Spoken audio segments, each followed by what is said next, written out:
Yeah, sorry, I forgot to say about the man who died. I never done the part with the costumes that weekend because they never arrived.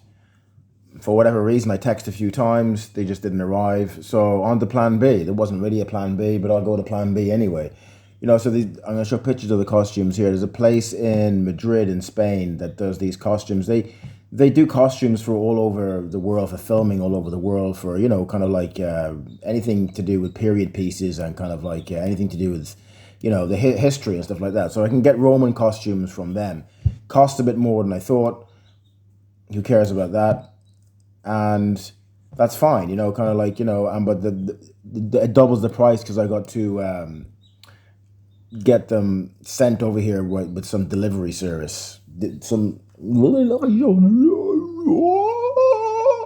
pardon me, some delivery service, UPS or DHL or something like that, right? So that's what I'm going to do. Because just say for instance, I was thinking about it as well that what happened with the costumes, I was never really completely set on them. I think I was just going for the cheaper option, which you do when you haven't got much money, right? You just go for a cheaper option.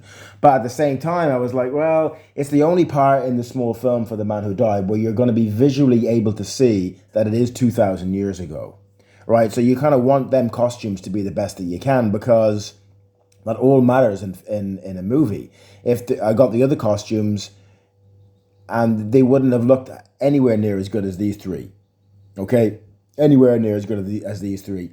And they would have been flimsy and all the rest of it, and they would have looked tacky and all the rest of it. So it would have lowered the film, the believability of the film that it is 2,000 years ago. So I'm just gonna fork out the money and kind of like just get these instead, and I'd say they're gonna work really, really good. So I'm gonna film this part last with the Roman soldiers and do the other parts with the man who died in the cave, which don't require them, first.